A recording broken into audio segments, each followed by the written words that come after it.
Quería agregar algo en el asunto de los elogios. En el asunto de es justo alabar lo bueno, y quisiera añadir una precaución. Hay que evitar las lisonjas. La palabra lisonja en su etimología o viene en el hebreo de una palabra que significa partir en dos. Si usted viene y se me acerca y me dice: Arocha, qué bonita te queda la calva. Es una lisonja, porque ¿a quién le queda una calva bonita? A nadie. Eso no existe eso como calva bonita. O hermosa. Es una lisonja, me está partiendo, me está haciendo creer una cosa que no es verdad o no es real. Entonces, cuando vamos a elogiar, asegurémonos que es un elogio, que no es una lisonja, porque la lisonja estimula el orgullo.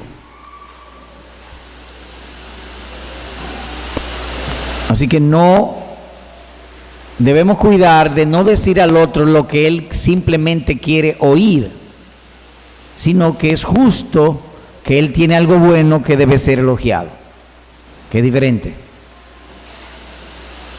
Hay que cuidarse de la lisonja, pues. Y con respecto a los cumpleaños, quisiera agregar algo también.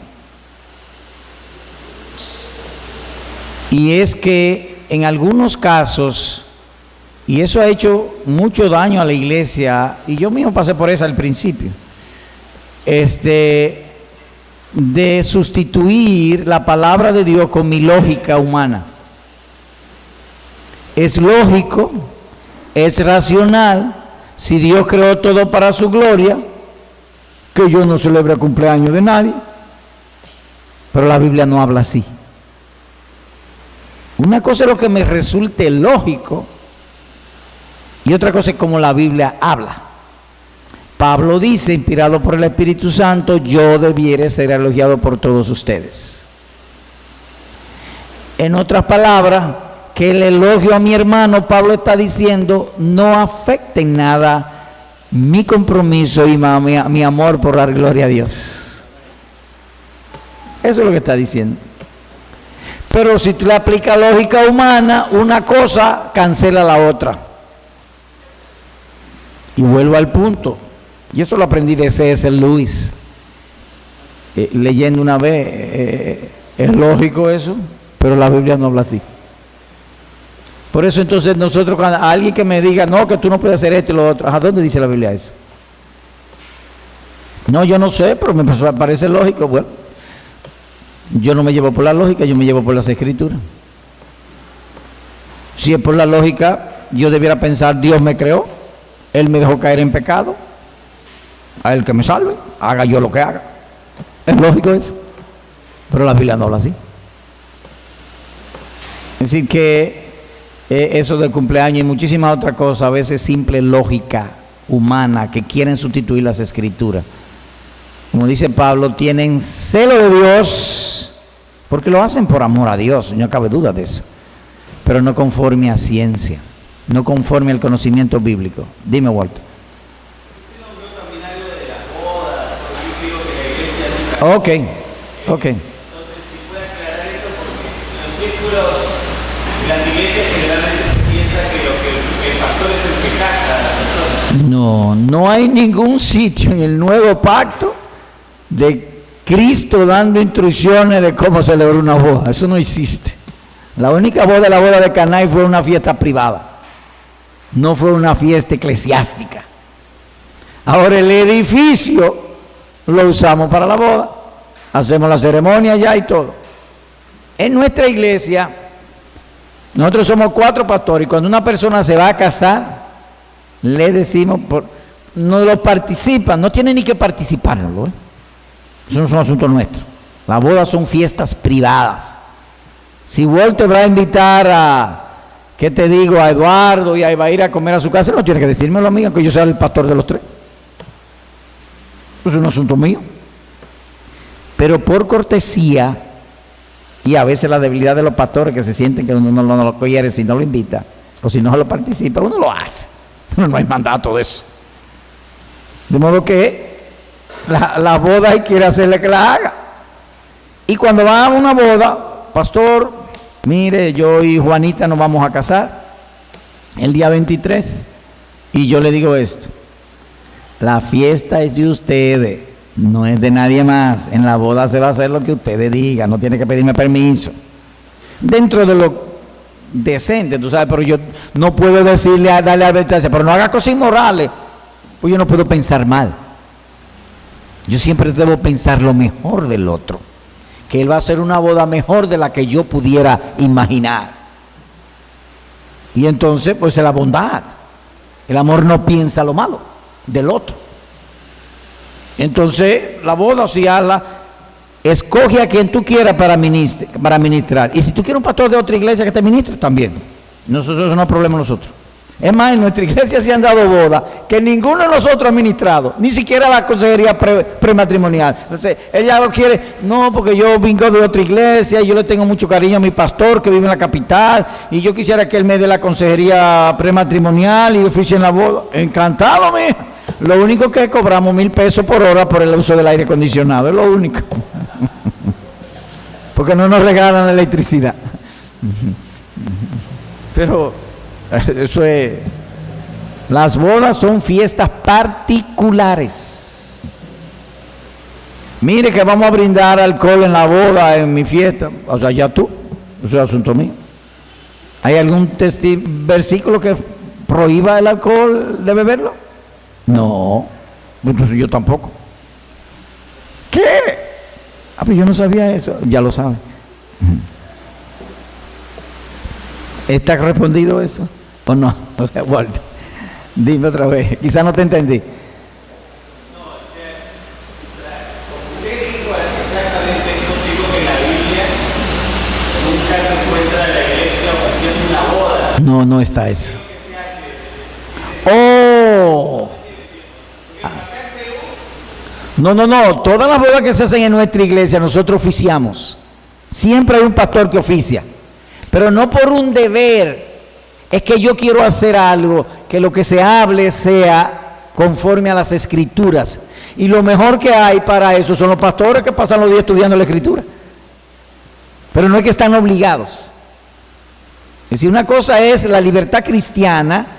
Libertad de conciencia o libertad cristiana es que yo estoy en libertad de hacer todo aquello que Cristo no prohíba. Siempre y cuando lo haga en la ley del amor y no traiga tropiezo a otro, que no contribuya a disminuir la salvación de los otros o no contribuya a desunir la iglesia. Es decir, yo tengo ciertos parámetros escriturales para manejarme dentro de la libertad, porque la libertad no es hacer lo que yo quiera, porque yo fui redimido y yo tengo un Señor. Y Él, aun cuando me ha dado libertad, me ha dado reglas para usar la libertad. Yo dejaré de comer carne para que el otro no tropiece. Pero a veces no es tropiezo, a veces es que están celando tu libertad. Porque en Gálatas Pablo dice, están espiando nuestra libertad y en ningún momento me sometí a ello. Es decir, que Pablo dijo, allá tú, esto es lo que va. Es decir, una cosa es un débil en la fe y otra cosa es gente que son curiosos y están espiando y que quieren que tú hagas lo que ellos se imaginan. Son dos cosas diferentes. En nuestra iglesia, si tú tienes más de 5 años, es difícil que nosotros te hagamos caso a tu libertad cristiana. Si tú tienes más de 5 años en la fe, tú no me puedes venir a mí con argumentos de que mi libertad cristiana es que la hermana no use arete, ni qué sé yo cuánto, porque eso me hace tropezar. Cuidado si tú estás espiando su libertad. Es decir, son dos cosas diferentes. Pero no hay un recetario tampoco para eso. Es una línea muy difícil de establecer. Es un hilo bien difícil para uno manejarse entre la debilidad de la conciencia ajena y que esté espiando nuestra libertad de conciencia. Pero vuelvo al punto de que en la iglesia es como los funerales. El vecindario nos pide, hay una junta de vecinos en el vecindario y nos piden usar el edificio de la iglesia, pues se lo prestamos. ¿Le prestamos el edificio? Los otros días vino una hermana de Phoenix, Arizona. Ella es dominicana, vive en Phoenix, Arizona. se congrega en una iglesia bautista allá en Phoenix. El novio es americano y se va a casar en Santiago y no tienen dónde celebrar la boda. Yo nunca la había visto a ella. Ella viene a la iglesia y le dice: mire, pastor, yo soy miembro de una iglesia bautista en Phoenix, Arizona, mi novio qué sé yo qué, qué sé yo cuánto, yo quisiera que me prestaran o si la alquilan el local de la iglesia para yo celebrar mi boda. Así. Bueno, la iglesia es de Cristo. ¿De quién tú eres? De Cristo. Pues sí, te la prestamos, pero yo necesito confirmar. Le dije a ella: ¿tú no tienes inconveniente que yo confirme? No. Pues por favor, dame el nombre tuyo, el nombre de tu novio, dame la iglesia donde se congregan, el nombre del pastor, su teléfono, su email, para yo ponerme en contacto con él. Y así fue. Llamé a Phoenix, Arizona, me dieron el nombre de la iglesia, entré a internet, vi que realmente es una iglesia bautista, vi su declaración de fe, llamé al pastor: mire, pastor, aquí vino fulano y me gana. Ah, sí, yo soy miembro de nuestra iglesia de tal tiempo. La llamé al otro día a ella por teléfono: sí. ¿Cuándo tú quieres que te presten el edificio? Ah, para tal fecha. Ah, pues será tuyo. Le vamos a decir a los diáconos para que te abran el edificio, a qué hora tú lo quieres. Lo único que si tú quieres aire acondicionado, tú tienes dos opciones: o lo haces así o lo haces con aire acondicionado. Si lo vas a hacer con aire acondicionado, a nosotros nos cuesta el aire acondicionado por hora $20. El uso de todo el aire acondicionado y el edificio y las luces, porque esa la electricidad no me la regalan, y la electricidad es de la iglesia. Es decir, si es fuera de ahí hay que pagar, porque ya es un asunto personal tuyo. Entonces le digo yo ahora: bueno, ¿qué tiempo tú crees que va a durar tu boda? Dice: ya como 2 horas. Bueno, son como $80. Ella dio 200. Bienvenido. ¿A qué hora tú quieres? Mira el teléfono del diácono, déjame hacer contacto. Hablé con uno de los diáconos: mira, ponte en contacto con fulano. El diácono le llamó: mire, usted necesita el edificio para que quiere hacer este ensayo. Sí, nos gustaría que él viene a hacer el ensayo, qué sé yo. ¿A qué hora? Tal. Todo se le facilitó. Oye, una cristiana, la iglesia de nosotros es de Cristo. El edificio lo compró Cristo con su sangre también. Es decir, esa es la manera en que pensamos. Es decir, nosotros no estamos solos en el mundo. Pertenecemos al pueblo de Dios, y el pueblo de Dios está diseminado en muchísimos sitios. Ahora también ha venido gente, vino una gente de Puerto Rico perdiendo el edificio prestado, me dio el nombre, yo llamé y no lo conocía. Entonces yo le llamo: mira, el pastor dice que no te conoce, parece que ustedes a veces van a los cultos, pero tú no eres miembro de la iglesia, así que con gusto lo prestara, pero no puedo. Y si yo no puedo prestarte algo que esto es de Cristo y de su pueblo, pero es muy difícil aceptar que tú eres cristiana si no eres miembro de ninguna iglesia y tú me dices que tienes 10 años de cristiana. Entonces con 1000 amores te lo prestaría, pero tengo reglas. Esa es la manera en que nosotros entendemos por las escrituras. Al principio no era así, pero a medida que va pasando el tiempo, uno va conociendo más de la libertad cristiana y que somos un pueblo. Aquí hay gente que nunca me había visto y me saluda y me abraza: hermano Arocha. Para ellos son verdaderos creyentes y nunca me ha visto, porque tenemos el mismo espíritu. Entonces de esa manera es que somos. Si alguien se muere y quiere usar el edificio, pues también se lo prestamos. Mire que mi hija cumple 15 años y quisiéramos hacerle, el mundo hace una fiesta, pero nosotros quisiéramos hacer una cena con sus amigos. ¿Podemos usar el edificio? Usted es miembro, le toca el derecho, lo único que tiene que pagar es la electricidad. Todos los miembros de nuestra iglesia tienen derecho a usar el edificio. Eso no es de los pastores, eso es de la iglesia. Y el mantenimiento de la iglesia es con los diezmos y ofrendas de los hermanos, no es con mi bolsillo. A mí no me quitan dinero de mi sueldo de pastor para eso. Es decir, es de todos, y todos somos iguales. Entonces puede usar toda la, pero hay cierto orden, porque si no se entra la anarquía. La computadora esa sí no la dejamos usar, porque hay cierta información y eso es de uso privado, ¿tú sabes? Dígame, hermano. Y si tiene una pareja que son miembros, los dos, a solicitar el templo, y también le dice usted como pastor para El servicio se lo damos, ministramos, pero no le prestamos el edificio. Para prestar el edificio había que reunir la iglesia. Y dudo que la iglesia lo apruebe. Ese edificio no es mío. Es como para cambiar. A veces llueve mucho y vamos a suspender el culto. ¿O no? El miércoles cayó el 31 de diciembre.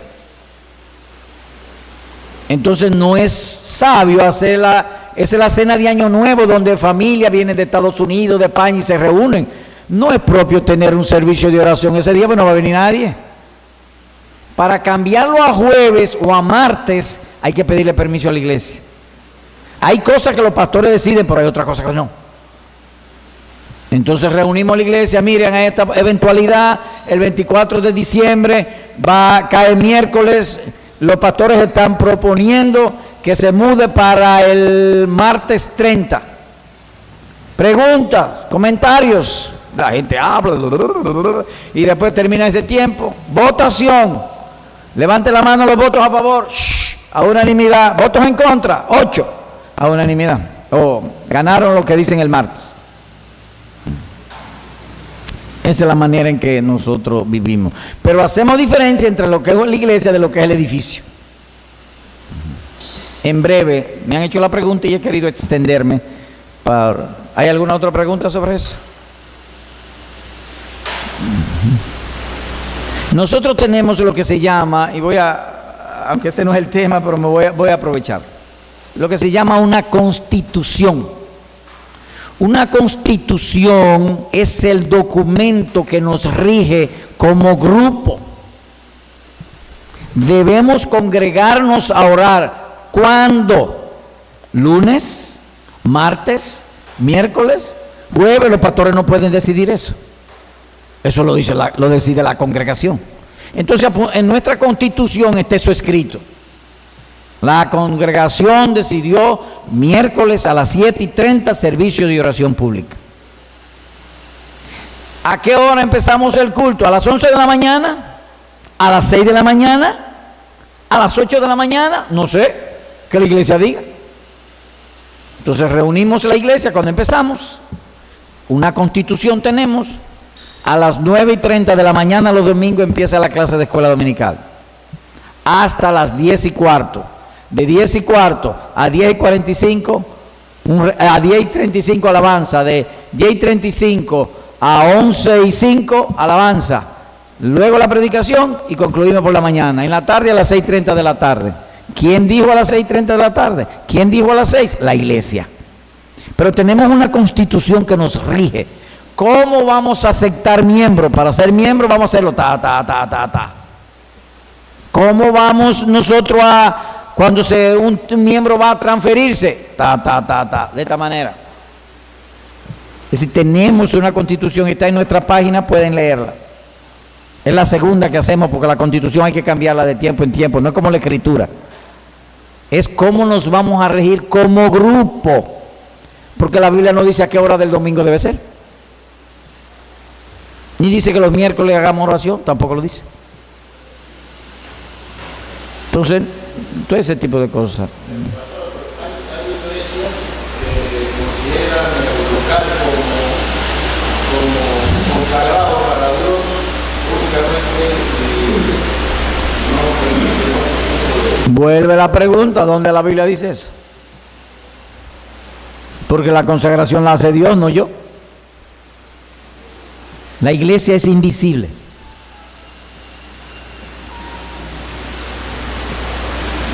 No hay sitio, por eso se llama iglesia local, localizada en un sitio. Y si la presencia nuestra, el hacer localizar una iglesia en un sitio la consagra, oye, sería una crueldad de nosotros que no nos mudemos todos los meses para llenar el pueblo de locales consagrados. ¿Alguien levantó la mano por aquí? No. Allí.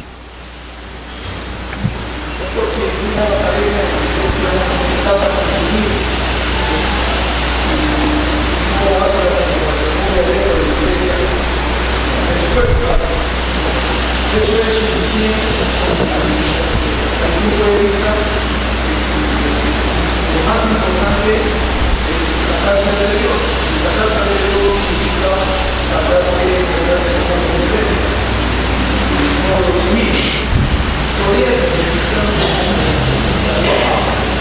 Sí. Si uno lee, si mal no recuerdo, Génesis 25, 26, no recuerdo el capítulo, pero ustedes luego pueden leerlo.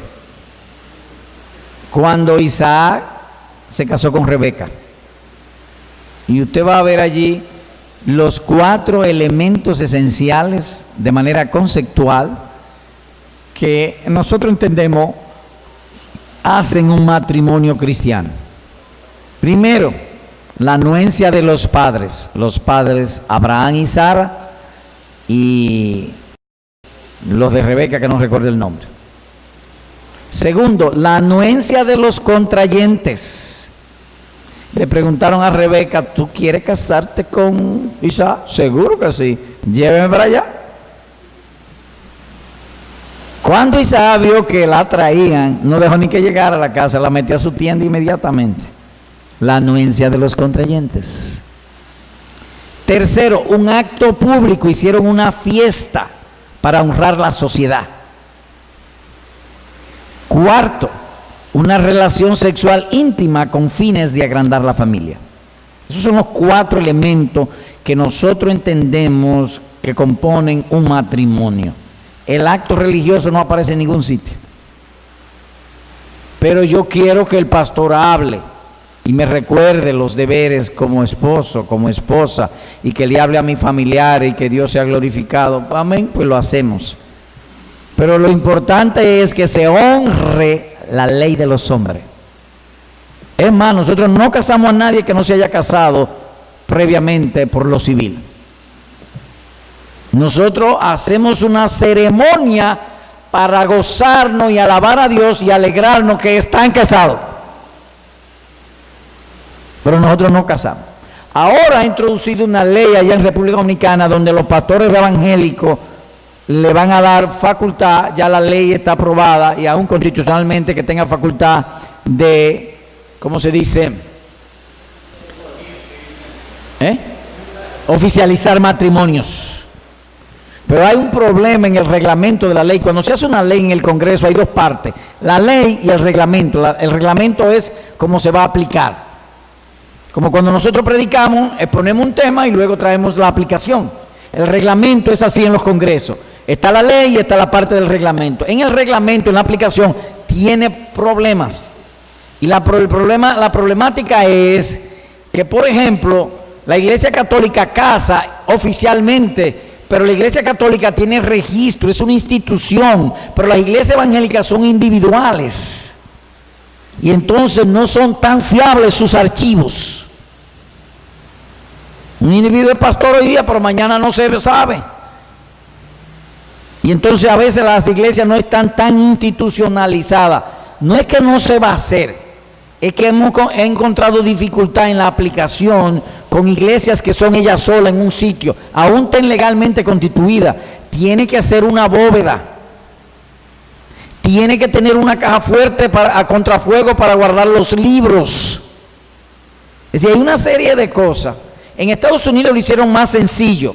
En Estados Unidos, cuando un pastor va a casar, él simplemente busca los formularios en la oficialía civil, hace la boda, lo llena y lo lleva otra vez a la oficialía civil. Y él simplemente lo firma y le pone el sello de la iglesia. Pero en República Dominicana no fue así. Y eso ha dificultado mucho el asunto. Yo particularmente no quiero meterme en ese lío. Y no me quiero meter en ese lío porque un día pudieran aprobar el matrimonio homosexual y entonces yo estaría obligado a administrarlo. Y entonces estamos pensando bien qué es lo que vamos a hacer en ese sentido. Pero lo esencial es la boda civil, honrar la sociedad. Eso es lo que vemos en las Escrituras. Y lo que entendemos, si estamos equivocados, estamos abiertos a oír otras voces. ¿Eso responde a la pregunta?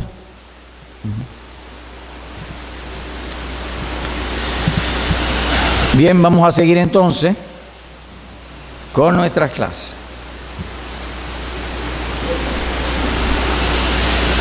Voy ahora, aunque hablé de las 8 preguntas, Polison tiene aquí algunos detalles que rápidamente los vamos a ver.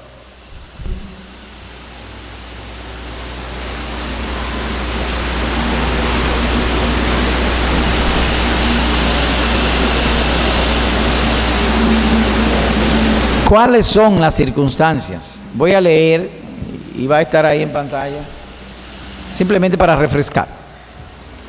¿Qué está sucediendo? ¿Qué ha sucedido o sucederá? Así que las circunstancias incluyen todos los detalles de tu vida que están fuera de tu control directo, pero que te pueden afectar. La temperatura ahora mismo es una circunstancia, está fuera de mi control y pudiera afectarme. Pudiera afectar hasta mi garganta por el calor. Los hechos o las palabras de otras personas a tu favor o en tu contra, el clima, un automóvil que no funciona. Hay personas que cuando no le funciona el automóvil pierden la cabeza. Enfermedades, hay gente que cuando está enferma se le altera su juicio. Un ser querido enfermo, un aumento en los impuestos, la cantidad de trabajo que tienes, las creencias populares en tu cultura, los prejuicios de tus vecinos, tu jefe, en fin, todo aquello que está fuera de tu control a nivel global, nacional o estatal, en tu iglesia, en tu familia, en tu lugar de trabajo, las cosas buenas y las desagradables. Yo vivo con un miedo terrible. ¿Y cuál es tu miedo? Que un día los Estados Unidos manden una bomba atómica en un misil y el misil se desvíe y caiga en República Dominicana. Eso me quita el sueño. Eso es una circunstancia. O que caiga un meteorito. Ahora están hablando de ciertos meteoritos. ¿Y si cae un meteorito en mi casa? ¿Y si un avión se cae? La gente puede pensar 20,000 cosas. Todas esas son circunstancias que en la consejería a veces tenemos que tener en cuenta. Debilidades físicas, pasado, futuro, tanto como los del presente. Mire, pastor, yo vivo acomplejado. Ay, ¿por qué tú vives acomplejado? Porque yo tengo el labio de abajo muy grueso y eso me hace ver muy feo. Yo he visto esa casa. Son circunstancias. Entonces hay que tratar. Hermano, lo único que debe avergonzarnos a nosotros es el pecado, no el labio. Pero se trata. ¿Cómo estoy reaccionando mal ante mis circunstancias? ¿Cómo respondí mal? ¿Cómo seré tentado a responder mal? Hechos, emociones, palabras, actitudes, planes que reflejan nuestra relación a la circunstancia, envidia, devolver mal por mal, venganza, echar la culpa a otro, escapismo, mentira, ira, chisme, infamia. Esas son reacciones malas a mi circunstancia. Si yo no duermo bien, yo particularmente tengo la tendencia de enojarme fácil cuando se me acorta el sueño. Hay gente que pueden dormir 3 horas y siguen igual, pero hay otros que no. Yo no puedo particularmente, mi esposa puede pasar 48 horas sin dormir y es como el primer guandul. Pero yo no. Yo tengo que dormir cierta cantidad y mi hija, hembra, es así también, los varones no, pero la hembra sí, tenemos que dormir cierta cantidad, si no pasamos el día alterados. Yo quisiera no tenerlo, pero no puedo, es una realidad, de mi naturaleza caída que tengo que manejar. Entonces hay cosas que si estoy así no las hago. Si duermo poco, no me pongo a estudiar. Hago mi devocional, pero no me pongo a estudiar. A veces he intentado hacer devocional. ¿Saben ustedes que he durado media hora de rodillas durmiendo? De rodillas durmiendo. Me puse a orar, me dormí y quedé de rodillas. ¿Y dónde estoy? Porque esa es mi debilidad, esa es mi circunstancia. Hay otra gente que no, pero hay otra gente que sí. ¿Qué me gobierna para que reaccione pecaminosamente? Deseos, expectativas, temores, otra vez creencias falsas. Identifique esos deseos dominantes específicos, creencias falsas, a dónde busca llegar. Lo que motiva nuestra reacción a esas circunstancias específicas. Cuando duermo poco me tiendo a irar. Entonces hay cosas que trato de no abordarlas. Si tengo que hablar algo muy serio y de peso con mi esposa, no lo hago en esas circunstancias. Porque no voy a reaccionar bien. Si me habla algo en contra, no voy a reaccionar bien. Así que usamos el corazón o la raíz para referirnos a lo que te impulsa a responder como lo haces. Incluye lo que anhelas, las cosas por las que te preocupas, lo que esperas, lo que exiges, lo que quieres, lo que temes o aquello en que confías. Cualquier cosa que domina tu corazón aparte de Dios suele ser un ídolo del corazón. Y ahí intentamos discernir los ídolos, las malas raíces del corazón. Ezequiel 14, Lucas 6, Filipenses 4, 2 de Pedro. ¿Qué consecuencia mala cosecho de mis malos frutos? Aquello que el hombre siembra, eso cosecha. Los malos frutos, en lugar de resolver los problemas, empeoran la situación. Nos dejan con el problema original, circunstancia, además de la consecuencia de nuestros malos frutos. Se crea un círculo o ciclo vicioso. En el Antiguo Testamento, el pacto que Dios hizo con el pueblo de Israel incluía sanciones o maldiciones para la desobediencia. Hay aquello como la maldición generacional que ahora se han inventado. Y eso fue dentro del antiguo pacto, pero ahora hay de que, no, que eso fue un abuelo tuyo, que no se arrepintió debidamente. Óyeme, ¿qué hacemos? Vamos a las Escrituras. Hay un sermón nuestro en nuestra página que se llama Maldición Generacional. Si usted tiene dudas de eso, óigalo para que usted vea que en el Nuevo Testamento eso no vale. Bíblicamente expuesto, con todos los detalles. Porque ahora nos meten miedo con eso. A muchísima gente le mete miedo con eso. Mucha gente, pero algunos han venido a mí con eso y le digo, mira, oye ese sermón y después hablamos. ¿Qué te pareció? No, ya resolví. Las Escrituras. El que no hablarle conforme a la ley y testimonio que no le ha amanecido, dice Isaías. En otras palabras, todo el que hable del asunto del espíritu, del alma, del mundo invisible, de la religión, que no esté apoyado en las Escrituras, está hablando, lo menos es que está hablando en ignorancia espiritual o ignorancia religiosa. Las Escrituras. A la ley y al testimonio, dice Isaías, pues hagamos lo mismo. No, porque es un juicio de Dios. ¿Y dónde dice que es un juicio de Dios? Ah, no lo dice. Ah, lo dice Ezequiel. Vamos allá. ¿Qué dice? Ah, pero ahora, ¿pero eso en el antiguo pacto o en el nuevo pacto? ¿Cómo es la cosa?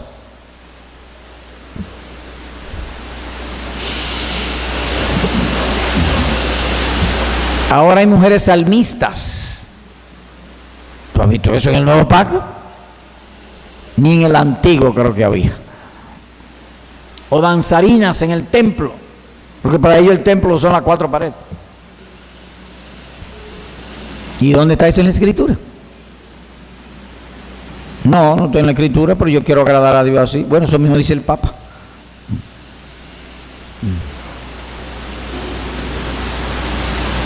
En el Antiguo Testamento, el pacto que Dios hizo con el pueblo de Israel. Dios hizo un pacto con el pueblo de Israel. En el nuevo pacto es un pacto con el creyente, porque es el que cree. En el Antiguo Testamento, en el antiguo pacto, habían creyentes e incrédulos dentro del pacto. En el Nuevo Testamento en el nuevo pacto solamente hay creyentes. Pero entonces lo de allá no siempre aplica porque había muchos impíos. Entonces son cosas que hay que tener en cuenta. Pudiera luego buscar el texto donde dice que con la nación que hizo el pacto. Si mal no recuerdo pueden leer, está ahí, lo leen después, Jeremías 32 y 33. Y hay una expresión clarísima. Este es el pueblo que haré con el pacto, o que hice con el pacto, cuando los tomé y los saqué de Egipto. Sacó un pueblo de Egipto y hizo un pacto con ellos. Y ahí habían creyentes e incrédulos. Pero si usted ve que hijos de David eran impíos, pero David era creyente y ambos estaban dentro del pacto. Porque a ambos los circuncidaban como señal del pacto. Y guardaban el sábado como señal del pacto.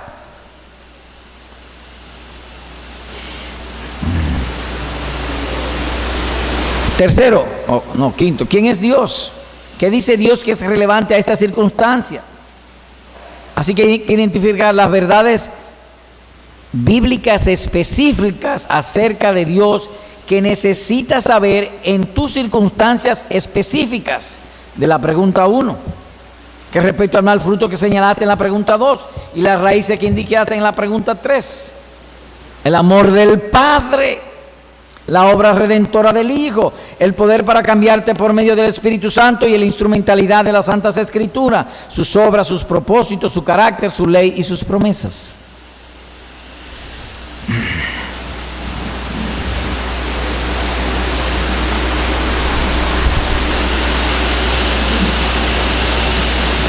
¿Qué deseos y creencias deben controlar mi corazón renovado? Esta pregunta pide lo opuesto de la pregunta 3. Los malos deseos dominantes, la creencia falsa, pregunta 3. Lo que la Escritura acerca dice de este problema, pregunta 5. Buenos deseos y creencias que deben dominarte en ese lugar. Y lo que necesitamos es la transformación del corazón. Viendo su gloria somos transformados. ¿Y cómo se ve la gloria de Dios? Y los brillos de su gloria por las Escrituras. ¿Cómo debo responder en estas circunstancias para honrar a Dios? De lo cual ya hemos hablado. ¿Cuáles son las consecuencias buenas de vivir en fe y obediencia? Bendiciones. Yo honraré a los que me honran. Yo glorificaré a los que me glorifican. Así que básicamente esas son las ocho preguntas que se conoce en consejería como un clásico. Las preguntas de David Paulison, que son 8 y son fundamentales. Si usted aprende a manejar eso, se hace un buen consejero de Cristo, un buen consejero bíblico. Si no hay pregunta, entonces ahora vamos a pasar a los elementos. ¿Qué fue? ¿Me hicieron señas ya? No. Los elementos de la consejería. Elementos de la consejería bíblica. ¿Cómo? Hay que ponerlo aquí, sí. Perdónenme que me quedo y no cambio, porque ahorita no cambié ninguno. Que no tengo costumbre. Es la primera vez que lo hago aquí. Toleradme mi falta de destreza en eso. Uso iPad o celular, pero no es que tengo mucha destreza en asuntos cibernéticos y digitales. Cuando tengo problemas llamo a mi hijo mayor. ¿Cómo se hace esto? ¿Cómo se hace lo otro? Ajá.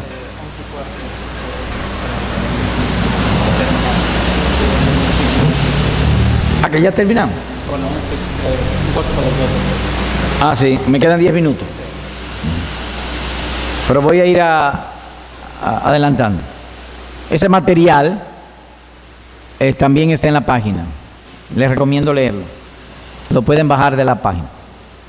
Y si no tiene internet, pídele a alguien que se lo imprima. Son como 11 o 12 páginas. Elementos de la consejería bíblica. Así que iré como hemos hecho hasta ahora, leyendo y comentando. ¿Seguimos? ¿Hay preguntas? ¿Hay comentarios? ¿O seguimos? Ajá, dígame, hermano.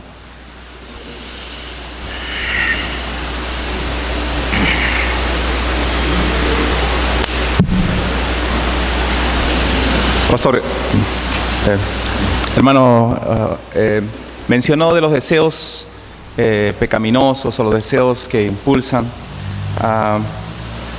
¿Qué se puede aconsejar a un hermano que su hijo le ha confesado que tiene deseos homosexuales y tiene esa inclinación y quiere seguir así?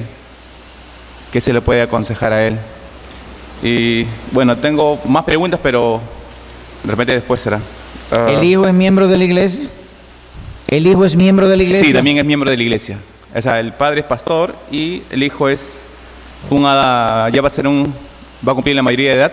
Uh-huh. Y él está con esas inclinaciones o los deseos que tiene y le ha confesado que quiere seguir así. Y déjame hablar brevemente sobre la homosexualidad.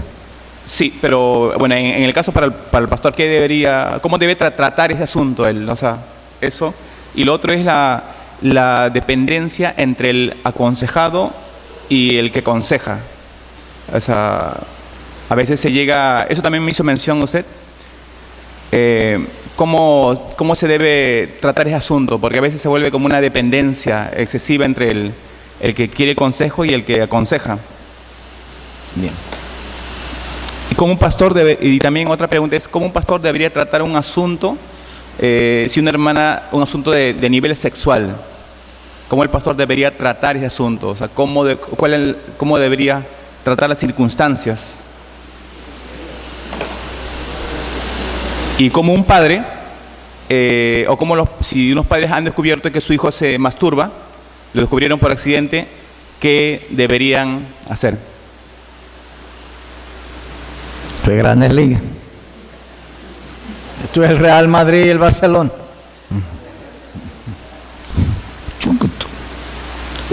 Bien, si el hijo es creyente, es más fácil tratarlo, porque los malos deseos no son nuestros, proceden del diablo. Entonces, lo primero que hay que comenzar a tratar con esa persona. Y le puedes llevar al caso de Pedro. Pedro tuvo un mal deseo, que Cristo no se crucificara por nuestros pecados. Y ahí mismo puede mostrarle que ese deseo se lo puso el diablo, pero Pedro lo cogió como si fuera de él. El diablo tiene eso. Es decir, él pone malos deseos a nosotros, y lo peor del caso es que hace creer que el deseo es mío. Y él pone esos malos pensamientos. Por ahí comenzaría yo a tratar con el muchacho. Por el otro lado, yo le diría, animaría al muchacho, mira, creo que es bueno lo que está haciendo al confesarlo. No creo que el papá deba ser el consejero. Quizá debe ser otro pastor. Porque para el papá debe ser muy duro, le va a anular la mente. Cuando el muchacho le diga, por ejemplo, papi, yo te dije que tengo deseo, pero ya yo lo hice, lo mata. Le anula el razonamiento. Y el mismo hecho de que el papá esté preguntando significa que es algo muy nuevo para él. Y posiblemente no tenga destreza. Es de los peores casos que he tenido de homosexualismo, pero he visto que Dios ha dado victoria. Entonces trataría por ahí, si luego me escriben, yo pudiera mandarle material para que ese pastor o quien tome el caso lo lea y pueda trabajar con él. También parece que esa inclinación hace tiempo que él la tiene y quizá la ha estado alimentando, porque no se ha dado cuenta que el mal deseo se lo puso el diablo. Entonces, en breve, porque estamos hablando aquí de un caso que pueda tomar meses para tratar. No puedo ni siquiera en una hora, ni el día de hoy que me den. Tendría que estar con la persona, tendría que hacer preguntar, pero yo empezaría por ahí. Es decir, siempre confirmando, ¿qué ha pasado? ¿En qué circunstancia eso lo mismo que hemos dicho aquí, ¿en qué circunstancia eso te nota que es más fuerte? ¿Cuándo tú empezaste a notarlo? Bueno, yo tengo, porque fue un tío que me violó. ¿Me entiende? A veces no es que viene, a veces es un tío que lo violó. O no, yo estaba en la escuela y entonces un compañerito vino y me tomó mi miembro y hizo sexo oral conmigo y a mí me gustó. Es decir, es variado eso lo que puede suceder.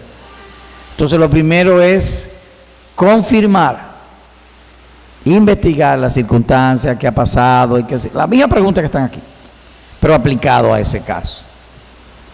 Ponerle tareas. El hecho que él lo haya confesado significa que quiere salir de eso, que él quisiera que lo ayuden. Y más, si es miembro, hay que creerle que es eso lo que él quiere. Y si lo ha hecho, ya hecho está. ¿Le pediste perdón a Dios? Sí. Y entonces para adelante. No vamos a poner a cargarlo más de la cuenta. Por el contrario, él necesita ser estimulado a buscar de Dios. Entonces ahí pues vamos hablando y viendo las cosas que han sucedido y extender, dejando lo que queda atrás y vamos hacia adelante. Realmente Él quiere, le damos seguimiento, le ponemos tarea, en qué circunstancia eso va, y entonces las tareas siempre son así. Para citarte un caso, textos relacionados con eso, cómo Dios ve eso. Nosotros tenemos 8 preguntas, por ejemplo la pregunta de Paulison, pero eso no significa que tiene que ser toda en ese orden junta. Es que unas aplica aquí, otras aplica allá. El asunto es que yo tengo que tener las 8 preguntas, pero no es que es un recetario. No es que tiene que primero lavar el arroz, después echarle agua, después de echarle sal, entonces picar la cebolla y picar el ajo y prender el estufa y poner la temperatura tanto. No es así, no es un recetario. Pero sí hay que echarle cebolla, hay que echarle ajo, hay que echarle sal. Pero yo no sé si es antes o después, dependiendo.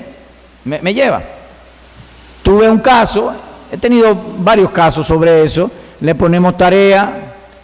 Y entonces, ¿qué circunstancias? Bueno, en la universidad me crece el deseo por otros hombres. Así. Pues entonces tú vas a hacer esto. Tú me vas a apuntar la hora, el día, qué pasó, qué viste, cómo respondiste. Bueno, estaba en la guagua, iba a tomar el bus. Y el ayudante del chofer, un hombre buen mozo, me estimuló. ¿Qué hiciste? Me puse a orar. Bien. O no, dejé esa guagua y esperé otra. Bien. O me monté en la guagua a sentir el pulso de estar cerca. Bueno, la próxima vez hace esto y esto. Ahora, ¿por qué él tiene que darme explicaciones de los detalles? Porque el pecado viene cuando el temor a Dios baja. Es decir, el sentido de la autoridad divina desaparece de mi mente o de mi corazón.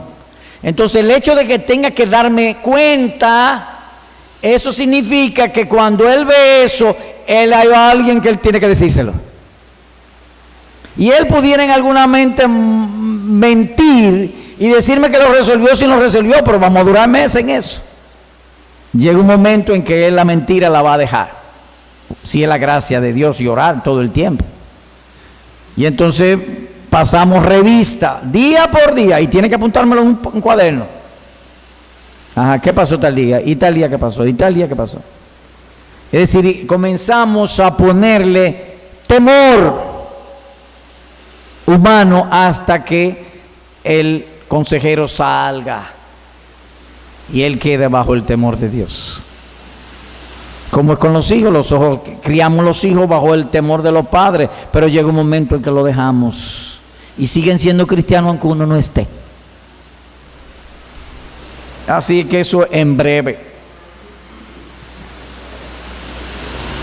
Sí, o sea, hasta ahí está todo bonito.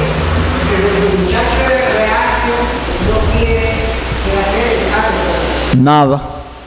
Que sea de los 12 años de edad.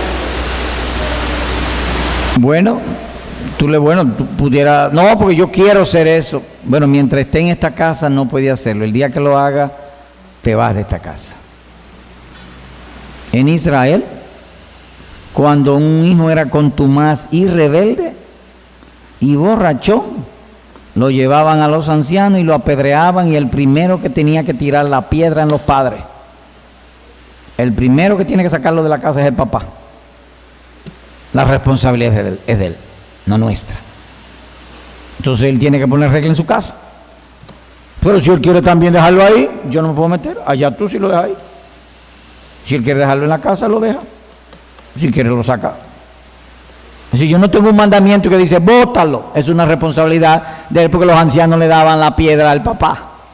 Los ancianos no tiraban piedra. Eres tuyo. Si el papá decía no, lo voy a perdonar, le voy a tirar la piedra, pues ahí se quedó. De donde nosotros inferimos un principio. Me llevan.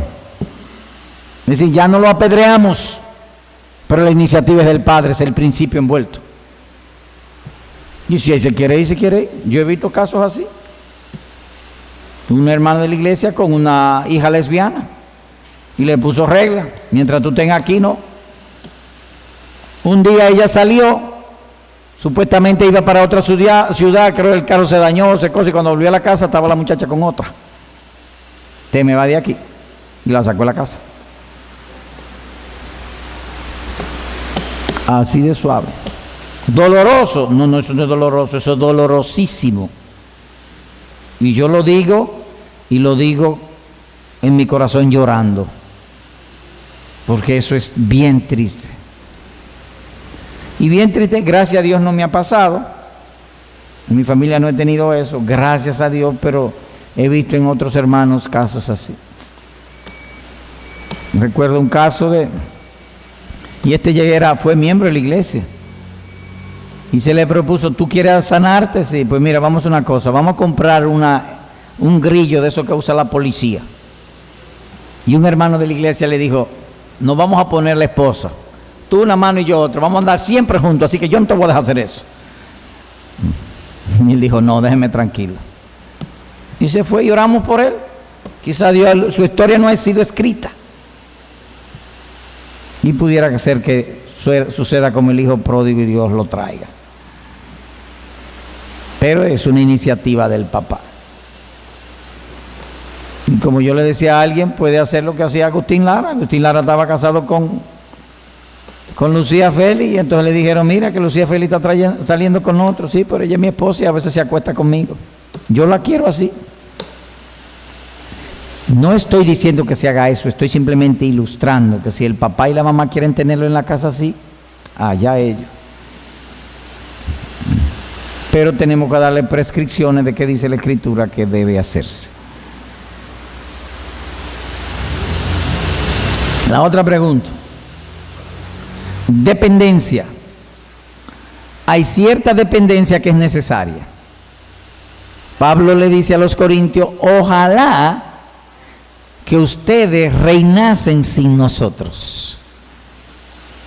En otras palabras, lo ideal es que ustedes vivan sin las enseñanzas divinas que yo traigo, le dice Pablo, pero todavía no están capacitados para eso. En la consejería también se da eso. Es decir, ellos necesitan, como dice Pablo, fui como la nodriza entre ustedes. Ustedes no son hijos míos, son hijos de Dios, pero fue como la nodriza, es decir, que hay una época que hay una dependencia sana. Pero después trabajamos para que se vayan solos, cuidando de que esa dependencia no sea lesiva y ponerle disciplina. Vamos a hablar en tal y tal fecha. Y me llamaría, porque hay veces casos que son de urgencia, tú me llamas a cualquier hora.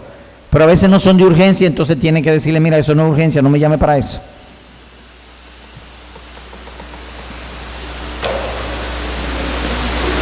Tercero, si es un asunto sexual con una mujer, lo ideal es que lo trate la esposa. En nuestra iglesia hay hermanas que han venido donde mí a buscar consejería y yo les remito a otra hermana, porque hay temas que yo no quiero oír. Y para ella misma, puedo oírla, pero para ella misma puede ser muy vergonzoso. A veces tienen los maridos impíos, los maridos impíos hacen cosas en la cama que ella no se atreve ni a repetirlo.